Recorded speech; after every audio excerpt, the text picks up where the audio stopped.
What up, good people? Mr. Lewis here again with another segment of what's been going on with me. Uh, Same old same, still submitting mad auditions from commercials to films to speaking roles to voiceovers to extra roles to some print work, model print work as well. You got to differentiate in this industry because it'd be crazy. Real quick, for those who are aspiring actors themselves and have all these questions for me in the comment section and in my DMs and emails and whatnot, I would recommend you watch two documentaries. One is called The Guy in That Thing, and then the sequel, The Girl in That Thing. And there are many well known faces that you will see in there, some that have passed away since then, unfortunately, but many faces that you have seen, but you can never remember their name, but you've seen them in so much stuff. Well, they basically break down their career path and everything that they have done to attain the roles and the constant work that they have in this industry. So, if you're serious about this, go and check that out. Some good studying material. Also, the best advice I can give to you for finding out a monologue is either to Google it or write one out for yourself. And on average, they usually prefer a 2 minute monologue. So, you know, make sure if you do write it, make sure you write it to where it can show your range so they can see the many sides to you. Yeah, as far as that goes, yeah. I think I might write a book or have a class or something like start charging y'all for this game I'm giving y'all, right? Excuse me. Another note, I saw a Twitter post that happened the other week about this guy basically saying that all hip hop podcasts are biting off the Combat Jacks show. I would say I disagree. I wouldn't call it biting. If I anything, I would say that the late great Combat Jack gave us the recipe or the blueprint on how to make a successful hip hop podcast. And if anything, if people are using that blueprint, to me, as long as they're giving homage, then that's all they're doing is keeping this man's legacy alive. He set the standard. That's all they're doing is keeping it going, in my opinion. Others might see it as something else, but usually those who see it as biting probably haven't done the due diligence to study and do the research to find out for themselves. They just would rather attack.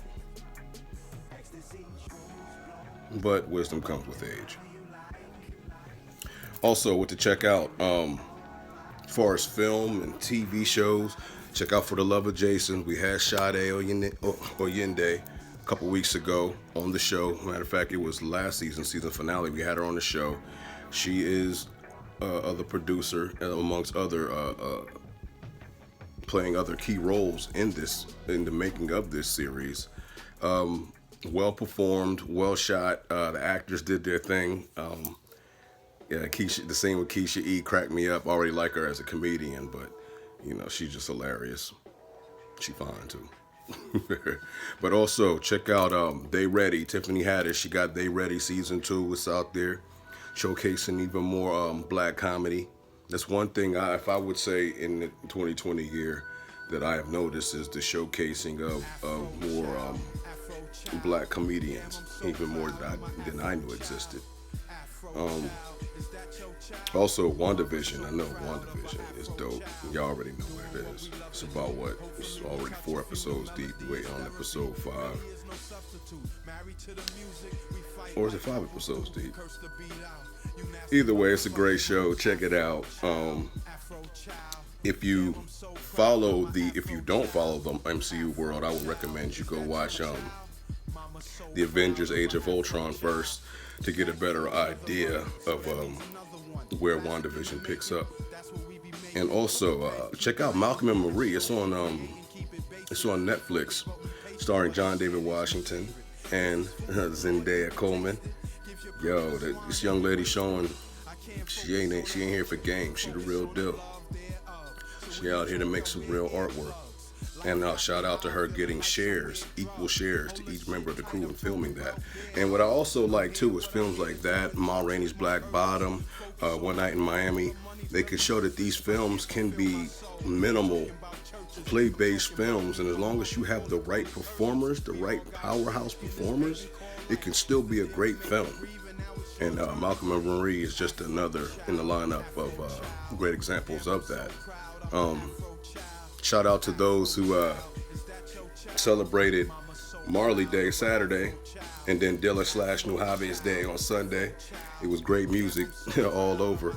And rest in peace to the late, great Mary Wilson, one of the founders of the original girl group, the Supremes. I have Apple Music, so I'm able to go on there, and I've been listening to Bob Marley playlist, to Supremes playlist, to who else? Found some Nuhave's mixes. Also, just this rapper out of England by way of Gambia called Pa Salou. He got a dope album too. Check it out. Pa Salou, Pasalieu. And yeah, he's got a little bit of that, British, Afro-Caribbean, diasporic type vibe to it. For all of us that were raised on that type of Pan-African hip-hop and thinking, it's dope. Also, one more thing. Some people like trying to say I'm flip-floppy because I'm a Steelers fan, but they see me rocking Eagles apparel. Look, I addressed this before in the last season. I grew up an Army brat, and in that little mini subculture, what we would do was basically rep the sport teams from whatever state we came from. So, yeah, I would rock.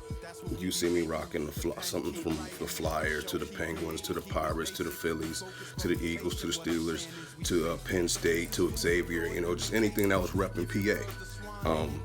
Hell, I still got a Randall Cunningham jersey in my John right now. Like, yeah, I'm a Steelers fan, but I don't have to hate anything in order to love what I do, if that makes sense. And I don't understand people that need to. It's just my thought. For those who keep asking me doing the June Bug Challenge, I might. Stay tuned. I still have yet to post nothing on my TikTok, so need to do something, huh?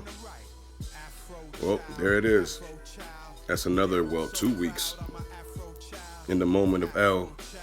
Thank y'all. Now back to the show.